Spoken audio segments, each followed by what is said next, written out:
الحمد لله رب العالمين.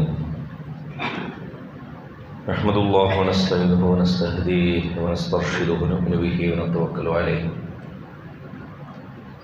ونعوذ بالله تعالى من شرور انفسنا ومن سيئات اعمالنا. من يهده الله فلا مضل له ومن يضلله فلن تجد له وليا مرشدا. ونشهد أن لا إله إلا الله وحده لا شريك له. نشهد أن سيدنا وأسوتنا حبيبنا محمدا عبده ورسوله أرسله بالهدى ودين الحق ليظهره على الدين كله ولو كره المشركون. اللهم صل على محمد وعلى آل محمد كما صليت على إبراهيم وعلى آل إبراهيم وبارك على محمد وعلى آل محمد كما باركت على إبراهيم وعلى آل إبراهيم في العالمين إنك حميد مجيد. أما بعد فإن أصدق الحديث كلام الله وأصدق الهدي هدي محمد صلى الله عليه وسلم. شر الأمور محدثاتها وكل محدثة بدعة وكل بدعة ضلالة وكل ضلالة في النار. عباد الله وإماء الله، أوصيكم وإياي أولا بالتقوى الله. يا أيها الذين آمنوا اتقوا الله حق تقاته ولا تموتن إلا وأنتم مسلمون. أعوذ بالله السميع العليم من الشيطان الرجيم. بسم الله الرحمن الرحيم. هو الذي خلق لكم ما في الأرض جميعا ثم استوى إلى السماء فسواهن 7 سماوات وهو بكل شيء عليم. صدق الله مولانا العلي العظيم. സ്നേഹധന്യരായ വിശ്വാസികളെ, സഹോദരി സഹോദരന്മാരെ,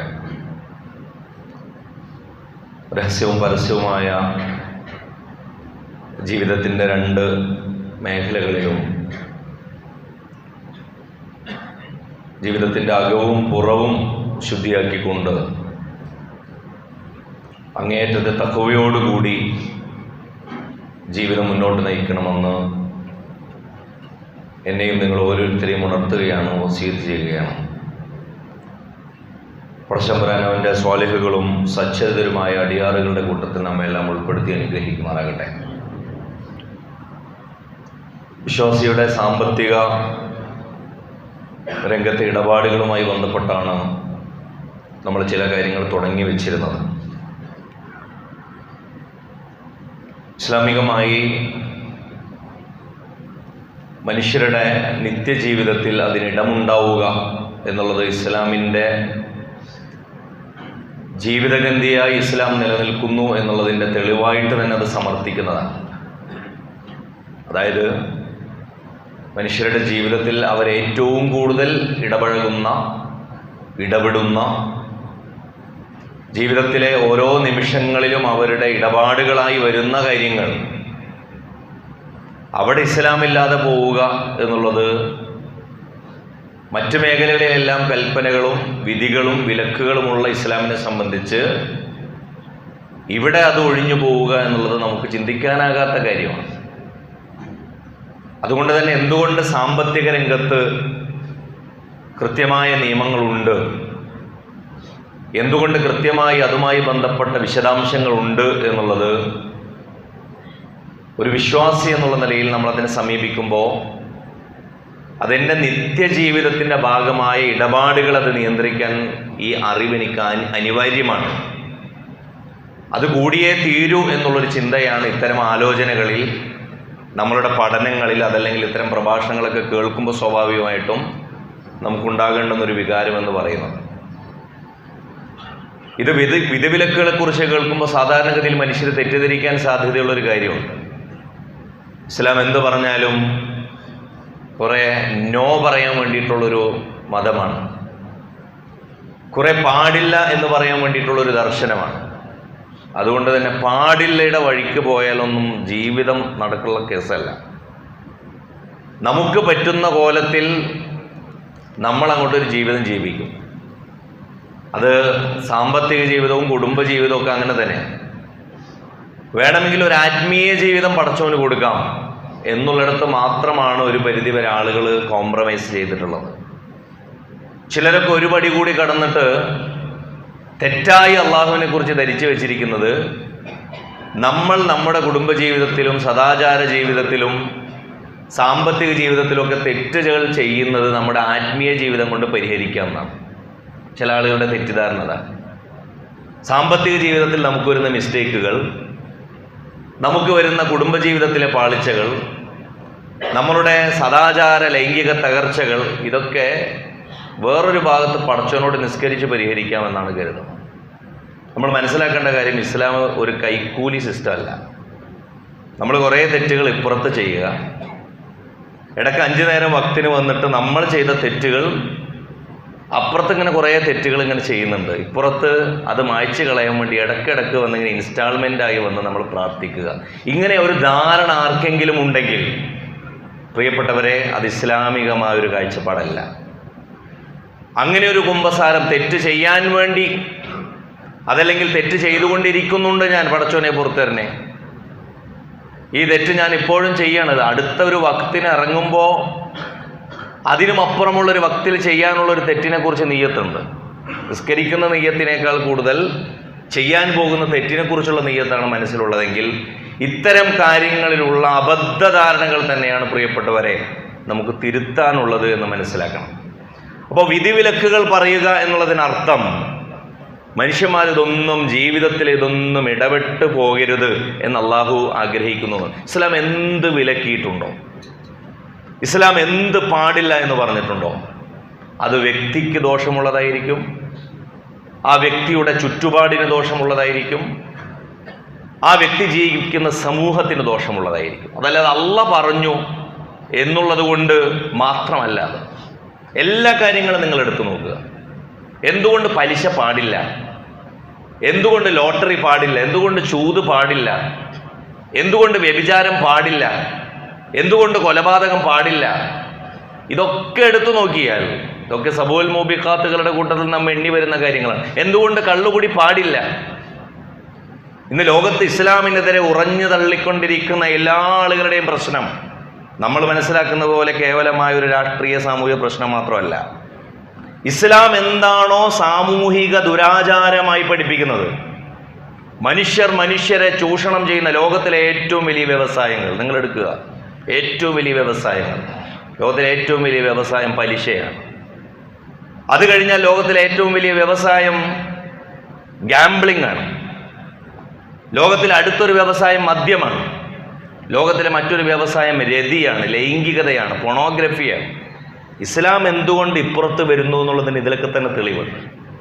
അതുകൊണ്ട് മനുഷ്യരുടെ ജീവിതത്തെ മുച്ചൂടും ആഗമാസകലം, അതിൽ ജീവിതത്തിൻ്റെ മൊത്തം, അതിൻ്റെ അടിമുതൽ മുടി വരെ, അതിൻ്റെ മുരട് മുതൽ അങ്ങ് തലപ്പ് വരേക്കുമുള്ള എല്ലാ മേഖലകളെയും മാറ്റിപ്പണയാൻ വേണ്ടിയിട്ടാണ് ഹുവല്ലദി അർസല റസൂലഹു ബിൽ ഹുദ. അവസാനത്തെ റസൂൽ മുഹമ്മദ് മുസ്തഫ സ്വല്ലല്ലാഹു അലൈഹി വസല്ലമയാൽ പൂർത്തീകൃതമായ ഉത്തമ ശരീഅത്ത് കയ്യിലുള്ള നമ്മളെ സംബന്ധിച്ചിടത്തോളം ബിൽ ഹുദ, ഏറ്റവും നല്ല സത്യസന്മാർഗം, വെളിച്ചം, ജീവിതത്തിൻ്റെ എല്ലാ ഭാഗത്തിലേക്കും അള്ളാഹും അള്ളാഹിൻ്റെ റസൂലും നമുക്ക് വെളിച്ചം പറഞ്ഞു തന്നു. ആ വെളിച്ചത്തെ സ്വീകരിച്ചാൽ, ഞാനിത് സാമ്പത്തിക വിഷയങ്ങളിൽ ഇത് പറയുമ്പോൾ, പ്രത്യേകിച്ച് ഇത് പറയുമ്പോൾ സൂക്ഷിക്കേണ്ട ഒരു കാര്യം, പലർക്കും ഇത് കേൾക്കാൻ ഒരു താല്പര്യം ഉണ്ടാവില്ല. അവർ മനസ്സിലാക്കേണ്ട ഒരു കാര്യം, അള്ളാഹു സുബ്ഹാനഹു വ തആല ഇതുകൊണ്ടാണ്, എന്തുകൊണ്ട് ഇത് പാടില്ല എന്ന് പറഞ്ഞതിൻ്റെ കാരണങ്ങൾ, ആ കാരണങ്ങളെ പഠിക്കുന്നതിനപ്പുറം സാമൂഹികമായി അതുണ്ടാക്കുന്ന പ്രത്യാഘാതങ്ങളെ തന്നെ കുറിച്ച്, അള്ളാഹു അതിന് പിന്നിൽ അതെന്തിനു വെച്ചു എന്നുള്ളതിനെക്കുറിച്ച് അന്വേഷിക്കുന്നതിന് മുമ്പ് സാമൂഹികമായി ഇപ്പോൾ തന്നെ അത് ഉണ്ടാക്കിയിട്ടുള്ള പ്രത്യാഘാതങ്ങളെക്കുറിച്ച് പഠിച്ചാൽ മതി. എന്തൊക്കെയാണ് സമൂഹത്തിൽ ഇപ്പോൾ അതുകൊണ്ട് വന്നിട്ടുള്ള റിസൾട്ടുകൾ എന്നുള്ളത് നമ്മൾ പഠിച്ചാൽ മതിയാവും. അതുകൊണ്ട് ഇസ്ലാം സമ്പാദ്യത്തെ, സമ്പാദനശീലത്തെ വിലക്കുന്ന ഒരു മതമല്ല, ഒരു ദർശനമല്ല. എന്നല്ല അതിനെക്കുറിച്ച് പറയുന്നത് മനുഷ്യരെ സംബന്ധിച്ചിടത്തോളം സമ്പാദിക്കാൻ ഒരു വിലക്കുമില്ലാത്ത ഒരു ദർശനമാണ്. എന്തെങ്കിലും ഒരു ദർശനം. ഇപ്പം നമ്മളുടെ നാട്ടിൽ ഇൻകം ടാക്സ് പോലെ പോലുമല്ല. അങ്ങനെ മനസ്സിലാക്കേണ്ട ഒരു കാര്യമാണ്. നമ്മുടെ നാട്ടിൽ 5 ലക്ഷം വരെയുള്ള ആൾക്ക് ഒരു സ്ലാബായിരിക്കും ഇൻകം ടാക്സ്, 10 ലക്ഷം വരെയുള്ള ആൾക്ക് വേറൊരു സ്ലാബായിരിക്കും, 15 ലക്ഷമുള്ള ഒരാൾ 30% അയാളുടെ ഇൻകമിന് എന്ത് ചെയ്യേണ്ട വരും? ടാക്സ് കൊടുക്കേണ്ടി വരും. ഇസ്ലാമികമായി അതിൻ്റെ ലരീബത്ത്, അതിൻ്റെ സക്കാത്ത് എന്ന് പറയുന്ന, പ്രിയപ്പെട്ടവരെ നിങ്ങൾ ആലോചിച്ച് നോക്കൂ. ഒരു നിസാബ് എത്തിക്കഴിഞ്ഞാൽ 10.5 പവൻ പൊന്നിൻ്റെ പരിമാണത്തിൽ അതല്ലെങ്കിൽ നിസാബിലുള്ള ഒരു സ്വത്ത് ഒരാൾക്കുണ്ടായിക്കഴിഞ്ഞാൽ എത്ര വലിയ സമ്പന്നനും ആ കൃത്യമായ പരിധി കഴിഞ്ഞ് ഏതൊരാൾക്കും ആ 2.5 ഉള്ളൂ, ആ 2.5% ഉള്ളൂ. അതല്ലെങ്കിൽ നിഷ്കർഷിക്കപ്പെട്ടിട്ടുള്ള ഓരോ വസ്തുവിലും 5% 10% അതത് സംഗതികളേ ഉള്ളൂ. അതിൻ്റെ ഒരു അപ്പർ ലിമിറ്റ് നമുക്ക് കാണാൻ സാധിക്കില്ല. ഏറ്റവും ഉയർന്ന് ഇത്രയും നിങ്ങൾ സമ്പാദിക്കാവൂ, നിങ്ങളുടെ കയ്യിൽ 100 കോടിയേ ഉണ്ടാകാവൂ എന്നല്ല പറയുന്നത്.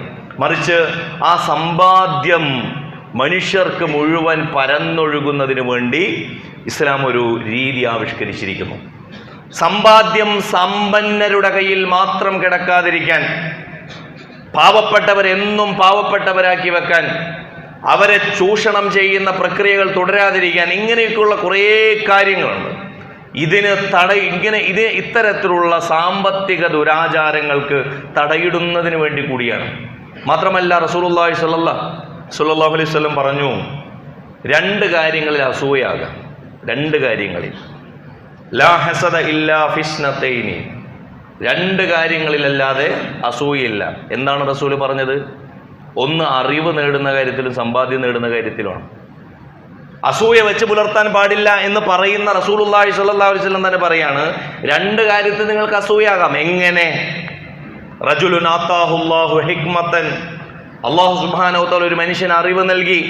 അത് യഥാതഥം എങ്ങനെയാണോ ആ അറിവ് അള്ളാഹുവിൻ്റെ പ്രീതിക്കനുസരിച്ച് ചെലവഴിച്ച് മനുഷ്യർക്ക് പറ്റുന്ന രീതിയിൽ അയാൾ ഒരു പണ്ഡിതധർമ്മം നിർവഹിച്ചും സാമൂഹിക സേവനം നിർവഹിച്ചും മുന്നോട്ട് പോകുന്നത്, അങ്ങനെ ഒരു അറിവ് എനിക്കുണ്ടായിരുന്നെങ്കിൽ എന്ന് ആഗ്രഹിക്കാം. അത് അസൂയല്ല. മറ്റൊരു സന്ദർഭത്തെക്കുറിച്ച് റസൂൽ പറഞ്ഞ റജുലുൻ ആതാഹുല്ലാഹു മാലൻ, ഒരാൾക്ക് അല്ലാഹു സുബ്ഹാനഹു വ തആല സമ്പത്ത് നൽകി. ഫയുൻഫിഖുഹു ഫീ സബീലില്ലാഹ്, അള്ളാഹുവിൻ്റെ വിധിവിലക്കുകൾ അനുസരിച്ച്, വിധിപ്രമാണങ്ങൾ അനുസരിച്ചുകൊണ്ട് അള്ളാഹിൻ്റെ പൊരുത്തവും പ്രീതിയും ഒക്കെ കരസ്ഥമാക്കിയിട്ട് അയാൾ അള്ളാഹിൻ്റെ അടുത്ത് നിന്നിട്ട് കൂലി വാങ്ങിച്ചുകൊണ്ടിരിക്കുകയാണ്. ഇപ്പുറത്ത് നിന്ന് ഒരാൾ ആഗ്രഹിക്കുകയാണ്, പടച്ചോനെ എനിക്കും സമ്പത്തുണ്ടായി അള്ളാഹിൻ്റെ മാർഗത്തെ ചെലവഴിക്കാൻ പറ്റിയാൽ. അതും മോശപ്പെട്ട ആഗ്രഹമൊന്നുമല്ല, പക്ഷെ ചിലർക്ക് അങ്ങനെ വരുമ്പോൾ പറ്റാറില്ല എന്നേ ഉള്ളൂ. ഇതിനു മുമ്പുള്ള പ്രാർത്ഥനക്കനുസരിച്ചായിരിക്കില്ല പിന്നീടുണ്ടാവുക എന്നുള്ളതേ ഉള്ളൂ. നമ്മൾ ഇല്ലാത്ത അവസ്ഥയിൽ പറയുന്ന കുറേ കുതൂഹലങ്ങളും വർത്തമാനങ്ങളും വാഗ്ദാനങ്ങളും ഒക്കെ ഉള്ള അവസ്ഥയിൽ നമുക്കത് ബാധകമാകാതെ വരും എന്നുള്ളതാണ് അതിൽ ചെറിയൊരു വ്യത്യാസം എന്ന് പറയുന്നത്. അതുകൊണ്ട് പ്രിയപ്പെട്ടവരെ, അല്ലാഹു സുബ്ഹാനഹു വ തആല ധനത്തെക്കുറിച്ച് പറയുന്നിടത്ത് വിശേഷിച്ചും പറയുന്ന വളരെ പ്രധാനപ്പെട്ട ഇസ്ലാമിൻ്റെ അതല്ലെങ്കിൽ റസൂലുള്ളാഹി സ്വല്ലല്ലാഹു അലൈഹി വസല്ലമയുടെയും വിശുദ്ധ ഖുർആനിൻ്റെയും മൊത്തം നമ്മൾ ആമുഖമായി ചില കാര്യങ്ങൾ പറഞ്ഞതുകൊണ്ടാണ് കഴിഞ്ഞ ഖുത്ബയിൽ പറഞ്ഞതിൻ്റെ ഒരു സംക്ഷേപം എന്ന നിലയിൽ പറയുകയാണ്. ഇതിന് 6 അടിസ്ഥാനങ്ങളാണ് ഉള്ളത്. അല്ല, 1, ധനം അള്ളാഹു നിങ്ങളെ വിശ്വസിച്ചേൽപ്പിച്ചതാണ്. ആർക്കും ധനമില്ല, ആർക്കും സ്വന്തമായിട്ട് പൈസ ഇല്ല. അള്ളാഹു വിശ്വസിച്ചേൽപ്പിച്ചിരിക്കുന്ന ഒരു പൈസയാണ് നിങ്ങളുടെ കയ്യിലൊക്കെ ഉള്ളത്. ഏത് മനുഷ്യന് കിട്ടിയതിനും കിട്ടാതെ പോയതിനും കുറഞ്ഞതിനും കൂടിയതിനും അള്ളാഹു നിങ്ങൾക്ക് പരീക്ഷണാർത്ഥം വിശ്വസിച്ചേൽപ്പിച്ചിരിക്കുന്നു. ഇതാണ് 1ാമത്തെ ധനത്തെക്കുറിച്ചുള്ള ഇസ്ലാമികമായ പാഠം. അതുകൊണ്ട് അല്ലാഹു സുബ്ഹാനഹു വ തആല ഒരു വിശ്വാസിയിൽ നിന്ന് ആഗ്രഹിക്കുന്നത്, ധനം കൊണ്ട് അള്ളാഹു ആഗ്രഹിക്കുന്നത് അതിൻ്റെ ലക്ഷ്യം പരലോക വിജയമാണ്. ഇത് നിങ്ങളുടെ കയ്യിൽ തന്നു എന്നുള്ളത് കൊണ്ട് നിങ്ങൾക്ക് ഇതുകൊണ്ട് വബ്തഗി ഫീമാ ആതാകല്ലാഹു ദാറൽ ആഖിറ, സൂറത്തുൽ ഖസസിൽ ഖാറൂനെ കുറിച്ച് പറയുന്നിടത്താണ് അല്ലാഹു സുബ്ഹാനഹു വ തആല ഇത് ആ സമൂഹത്തിലെ ആളുകളുടെ ഭാഷയിൽ പറഞ്ഞിട്ടുള്ളത്.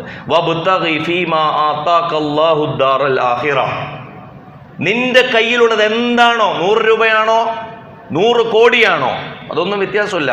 വബ്തഗി ഫീമാ ആതാകല്ലാഹ്, അല്ലാഹു നിനക്ക് എന്താണോ തന്നത് അത് വെച്ചുകൊണ്ട് നീ കാക്ഷിക്കേണ്ടത്, നീ പ്രതീക്ഷിക്കേണ്ടത്, നീ ആഗ്രഹിക്കേണ്ടത് അദ്ദാറുൽ ആഖിറ. ഇവിടത്തെ വീടൊക്കെ പൊളിയും, ഇവിടത്തെ വീടൊക്കെ പൊളിയും. 100 കൊല്ലം വാറണ്ടി ഉള്ളൊരു സാധനം നമുക്ക് കിട്ടിയാലും നമുക്ക് അത്ര ഇഷ്ടമുണ്ടാവില്ല. 5 കൊല്ലം 10 കൊല്ലം വാറണ്ടി ഒക്കെ ഉള്ള സാധനം കിട്ടിയ ഇഷ്ടമുണ്ടാവും. ഈ 100 കൊല്ലം വാറണ്ടി ഉള്ള സാധനം നമുക്ക് ഇഷ്ടമില്ലാത്ത എന്തുകൊണ്ടെന്ന് വെച്ചാൽ 100 കൊല്ലം നമുക്ക് ജീവിതമില്ല എന്നൊരു ധാരണ ഉള്ളതുകൊണ്ടാണ്. അതുകൊണ്ട് തന്നെ 100 കൊല്ലം ഗ്യാരണ്ടി ഒന്നും ആരും പ്രൊഡക്റ്റുകൾക്ക് കൊടുക്കാറില്ല. നമ്മുടെ വീടിനെ കുറിച്ചൊക്കെ നമ്മുടെ ധാരണ അതാണ്. ഇപ്പോൾ ഉണ്ടാക്കുന്ന ഏറ്റവും മനോഹരമായ വീടും 10 കൊല്ലം കഴിഞ്ഞാൽ ഇതിൻ്റെ ഷേപ്പ് മാറും, ഇത് നമ്മുടെ മക്കൾക്ക് തന്നെ ഇഷ്ടപ്പെടാത്ത വീടാകും എന്നൊക്കെ നമ്മൾ ഇതിനെക്കുറിച്ച് എന്തൊക്കെയാണോ ദുനിയാവിൻ്റെ വിഭവങ്ങൾ, ഇതൊക്കെ അടുത്ത തലമുറയുടെ ടേസ്റ്റ് തന്നെ മാറുന്ന കാര്യങ്ങളാണ്. ഈ ദുനിയാവിൻ്റെ വിഭവങ്ങളിൽ നിങ്ങൾക്ക് മത്സരിച്ച് പ്രദർശിപ്പിക്കാൻ ഒന്നും സാധ്യമല്ല. ആ നേരത്തെ ഒരു രസം കിട്ടും എന്നുള്ളത് മാത്രമേ ഉള്ളൂ. അതുകൊണ്ട് ഇതിൻ്റെ ലക്ഷ്യം പരലോക വിജയമാണ്. മൂന്നാമത്തേത്, അത് ആവശ്യാനുസരണം നിയമങ്ങൾക്ക് വിധേയമായി നിങ്ങൾക്ക് നിങ്ങളുടെ ഇഹലോക ജീവിതത്തിന് ഉപയോഗിക്കാം. നിങ്ങളുടെ ദുനിയാവിലെ ആവശ്യങ്ങൾക്കായിട്ട് നിങ്ങൾക്കതിന് ഉപയോഗിക്കാം. അനാവശ്യത്തിൽ വരുമ്പോൾ അത് പിശുക്ക് വരും, അതുപോലെ തന്നെ നിങ്ങളുടെ ധൂർത്ത് വരും. ഇങ്ങനത്തെ കാര്യങ്ങളിലേക്ക് പോകാതെ നിങ്ങളുടെ ആവശ്യാനുസരണം നിങ്ങൾക്കത് ഉപയോഗിക്കുകയും ചെയ്യാം. അതേസമയം നിങ്ങൾ മനസ്സിലാക്കേണ്ടത്, ഈ ധനം നിങ്ങളിൽ കൂടുതലുള്ളത് മറ്റൊരാൾക്ക് കുറഞ്ഞു പോയത് നഹ്നു ഖസംനാ ബൈനഹും മഈശത്തഹും.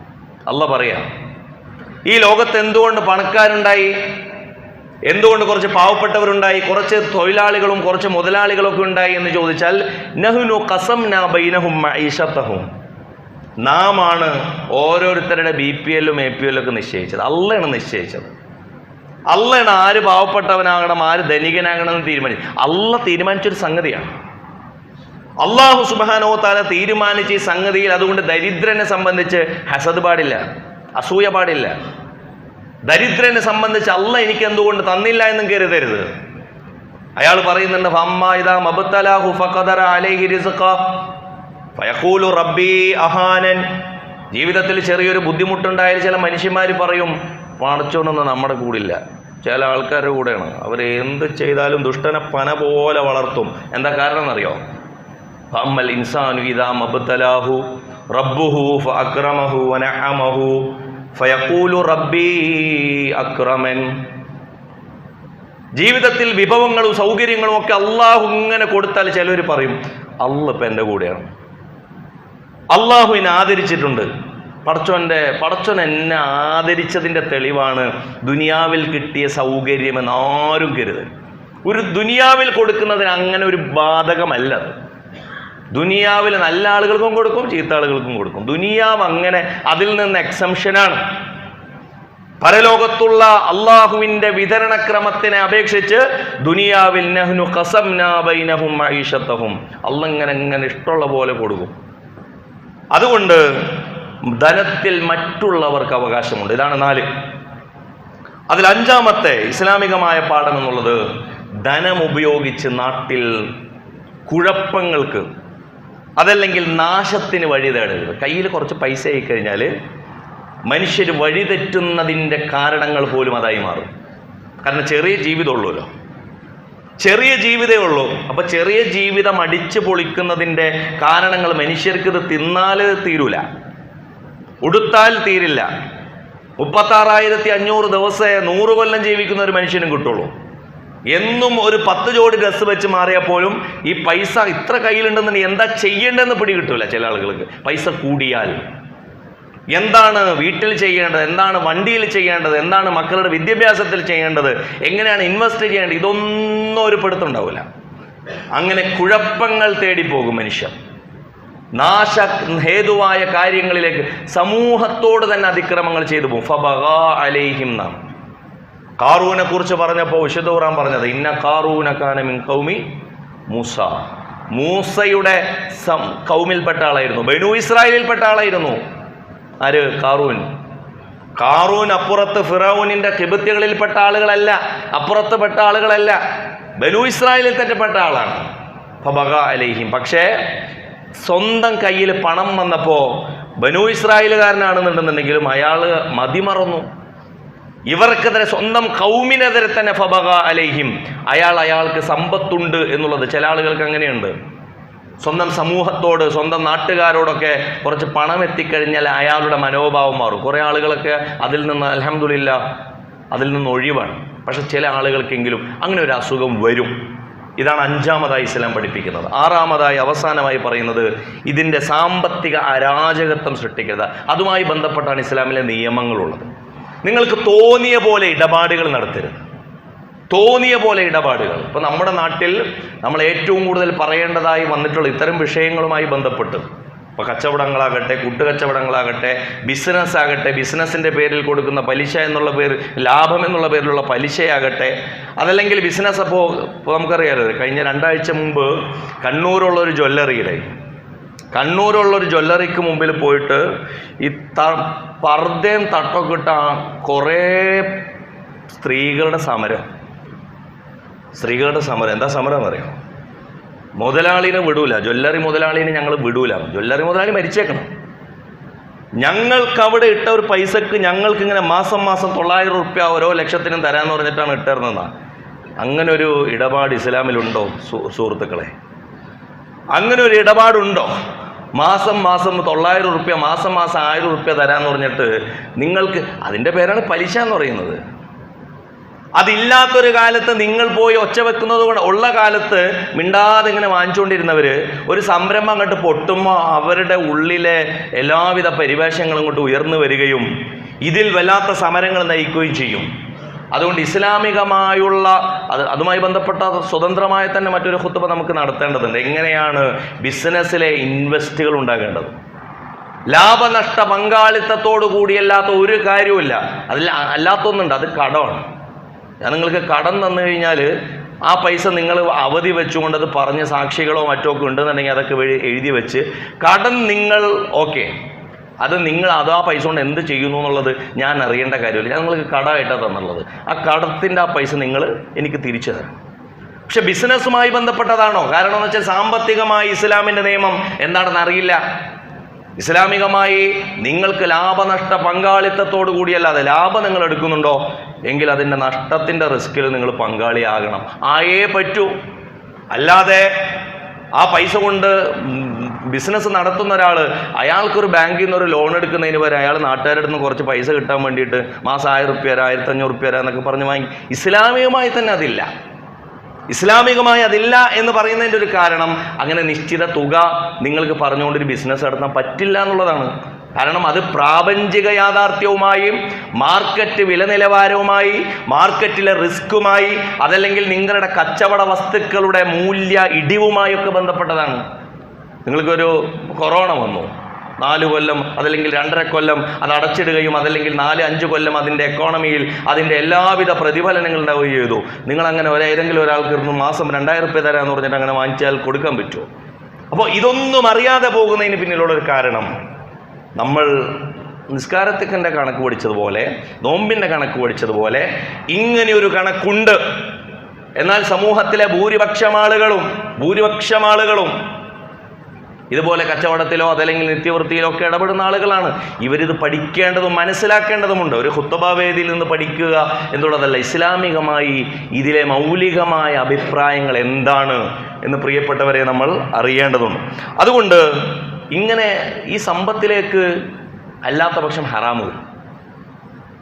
സമ്പത്തിലേക്ക് ഹറാമ് അറിയാതെ കയറി വരും. എത്രത്തോളം എന്നാൽ റസൂൽ കരീം സല്ലല്ലാഹു അലൈഹി വസല്ലം ബുഖാരി റിപ്പോർട്ട് ചെയ്യുന്ന ഹദീസിൽ കാണാൻ സാധിക്കും.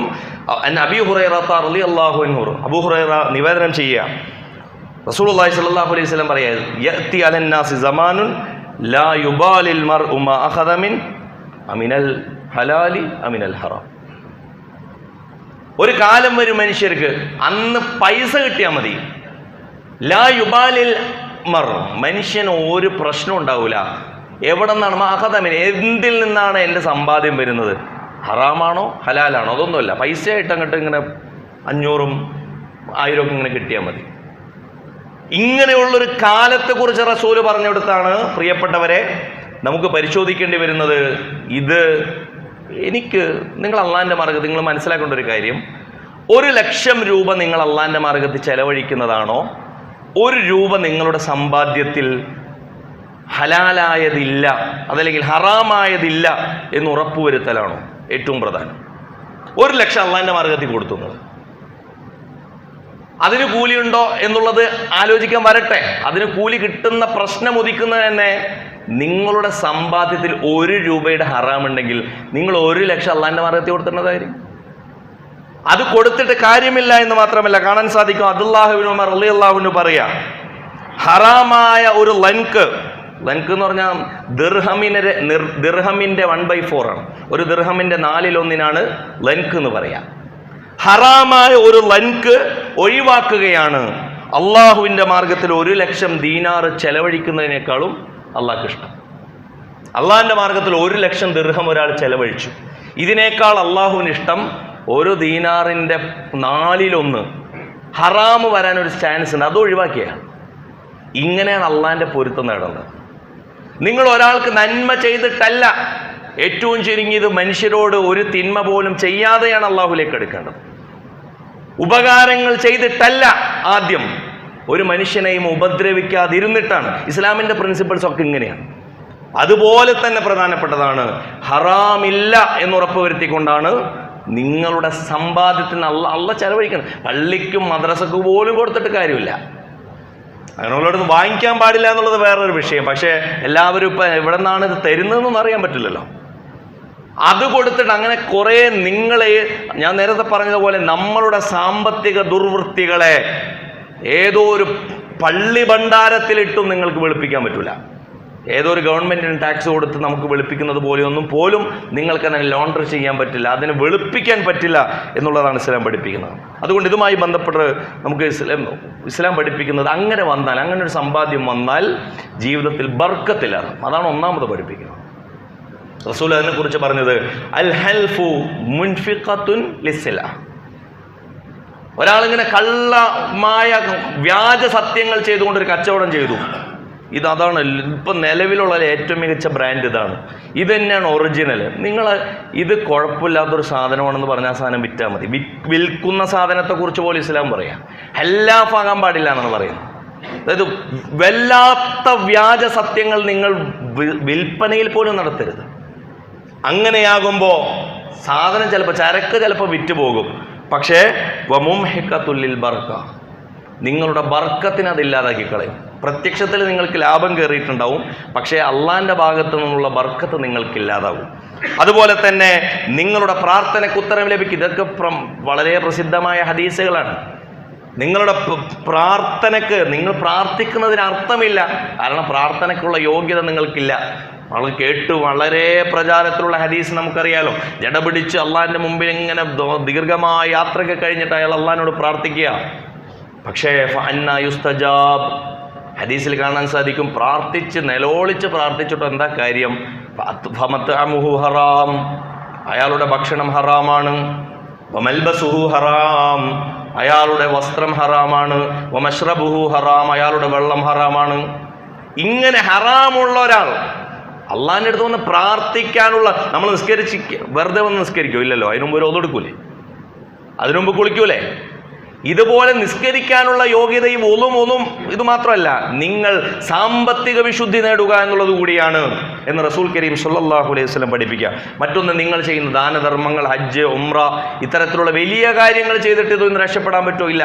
കാരണം സാമ്പത്തികമായ കാര്യങ്ങളെ ഇതുള്ളതോടൊപ്പം തന്നെ ഇത് അങ്ങോട്ട് പോകേണ്ട ആവശ്യം പോലുമില്ല. സാമ്പത്തികമായി ഹജ്ജും ഉംറയും ഇതുപോലെ തന്നെ വലിയ ദാനധർമ്മങ്ങൾ എന്ന് നമ്മൾ കരുതുന്ന കാര്യങ്ങളും ഇതിനോടൊപ്പം വലാ തൽബിസുൽ ഹഖ്ഖ ബിൽ ബാത്തിൽ, ഹക്കും ബാത്തിലും മിക്സായിട്ട് കിടക്കുന്നൊരു സമ്പത്ത്, വ്യാജവും അതുപോലെ തന്നെ സത്യവും ഒരുമിച്ച് കലർന്ന എന്തും, അത് വർത്താനാകട്ടെ സമ്പത്താകട്ടെ ഒക്കെ പൊള്ളയാണ് എന്ന് ഇസ്ലാം പഠിപ്പിക്കുകയാണ്. മറ്റൊന്ന്, നാളെ മനുഷ്യർ എന്നുള്ള നിലയ്ക്ക് നമ്മൾ മനസ്സിലാക്കേണ്ട ഒരു കാര്യം, ഏറ്റവും അവസാന നാളെ ഖിയാമത്ത് നാളിലാണ് ഇതിൻ്റെ വിധി നിർണയമുണ്ടാകുന്നത്.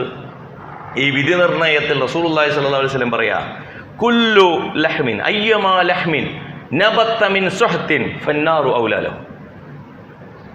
ഒരു ഇറച്ചിക്കണ്ടം, ശരീരത്തിലെ ഒരു മാംസം, അതല്ലെങ്കിൽ ഒരു തൂക്കം, 1 കിലോ 2 കിലോ, നിങ്ങളുടെ ഹറാമായ സമ്പാദ്യത്തിൽ നിന്ന് നിങ്ങൾ മക്കൾ വളരണമെന്നുണ്ടെങ്കിൽ, അങ്ങനെയുള്ളൂ. നമ്മുടെ വീട്ടിൽ കൊച്ചു മക്കളുണ്ടാവും, അവർ വളരുമ്പോൾ അത് തൂക്കം വെക്കും ഇല്ലേ? അവർക്ക് ജനിച്ചു വീണപ്പോൾ 2400 അതല്ലെങ്കിൽ 3100 ഇവിടുന്ന് അവർ തടി വെക്കുന്നുണ്ടോ എന്നൊക്കെ നോക്കിയിട്ടാ പറയാ. റസൂൽ പറയും, നോക്കൂ, അയ്യമാ ലഹ്മിൻ, നബത്ത മിൻ സുഹത്തിൻ, അന്യായമായി മറ്റുള്ളവരിൽ നിന്ന്, അതല്ലെങ്കിൽ അന്യായമായി നിങ്ങൾക്കൊരിക്കലും പാടില്ലാത്ത ഒന്നിൽ നിന്നുണ്ടാകുന്ന, അതുകൊണ്ട് വീർക്കുന്ന ശരീരമുണ്ടല്ലോ, അതുകൊണ്ട് വളരുന്ന മക്കളുണ്ടല്ലോ, അതുകൊണ്ട് അവർക്ക് പോലും അറിവില്ലാത്ത ഒന്നിലേക്കായിരിക്കും അവർ വരുന്നത്. ഫന്നാറു ഔലാലഹു, അതിനേറ്റവും പറ്റുന്ന ഇടം നരകമാണ് എന്ന് റസൂലുള്ളാഹി സ്വല്ലല്ലാഹു അലൈഹി വസല്ലം പഠിപ്പിക്കുക. അപ്പോൾ ഇത് എത്രമാത്രം നമ്മളുടെ ശ്രദ്ധ ആവശ്യമുണ്ടെന്ന് പറയാനാ. ഇതിലുള്ള പ്രാഥമിക ഉത്ബോധനമൊക്കെ നമ്മൾ അറിയുന്നവരാണ്, പക്ഷേ ഇത് കുറേ കൂടി സീരിയസ് ആയ ഒരു വിഷയമാണ്. വിശുദ്ധ ഖുർആനിൽ ഏറ്റവും സുദീർഘമായൊരു ആയത്തുദ്ദൈനാണ് എന്ന് നമ്മൾ പറയാറുണ്ട്. എന്തുകൊണ്ട്?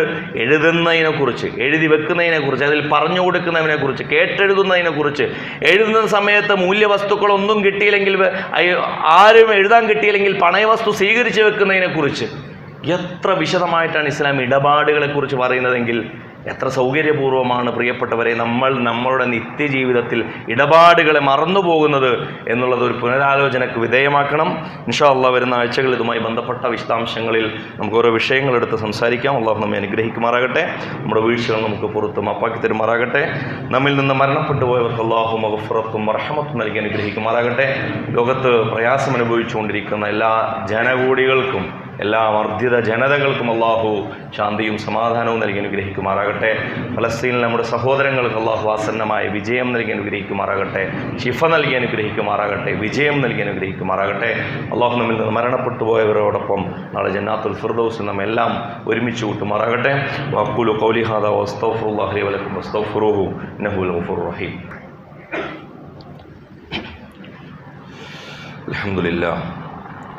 അൽഹംദുലില്ലാഹിൽ അഹദൽ ഫർദിസ് സമദ് അല്ലദീ ലം യലിദ് വലം യൂലദ് വലം യകുൽ ലഹു കുഫുവൻ അഹദ്. അല്ലാഹുമ്മ സ്വല്ലി വസല്ലിം വബാരിക് അലാ റസൂലിക മുഹമ്മദിൻ വഅലാ ആലി മുഹമ്മദ് കമാ സ്വല്ലൈത വസല്ലംത വബാറക്ത അലാ ഇബ്രാഹീം വഅലാ ആലി ഇബ്രാഹീം ഫിൽ ആലമീന ഇന്നക ഹമീദും മജീദ്. ഇബാദല്ലാഹ് വഇമാ അല്ലാഹ് ഉസീകും വഇയ്യായ സാനിയം ബിത്തഖ്വല്ലാഹ്. يا أيها الذين آمنوا اتقوا الله حق تقاته ولا تموتن إلا وأنتم مسلمون. اللهم اغفر للمؤمنين والمؤمنات والمسلمين والمسلمات الأحياء منهم والأموات إنك مجيب الدعوات يا قاضي الحاجات. طيب سراهم واجعل الجنة مأواهم. اللهم ربنا آتنا في الدنيا حسنة وفي الآخرة حسنة وقنا عذاب النار.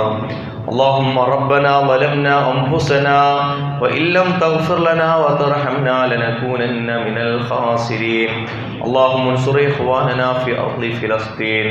اللهم انصر المجاهدين في أرض فلسطين وانصرهم بنصرك العزيز. اللهم دمر أعداءنا أعداءك أعداء الدين. اللهم زلزل أقدامهم. اللهم هدم حصونهم. اللهم أقل نفوذهم. اللهم يا ربنا آت نفوسنا تقواها وزكها أنت خير من زكاها أنت وليها ومولاها. اللهم ربنا تقبل منا إنك أنت السميع العليم وتب علينا إنك أنت التواب الرحيم واغفر لنا يا غافر المذنبين وارحمنا بأنواع رحمتك يا أرحم الراحمين. صلى الله تعالى على خير محمد وآله وصحبه أجمعين. سبحان ربك رب العزة عما يصفون وسلام على المرسلين والحمد لله رب العالمين.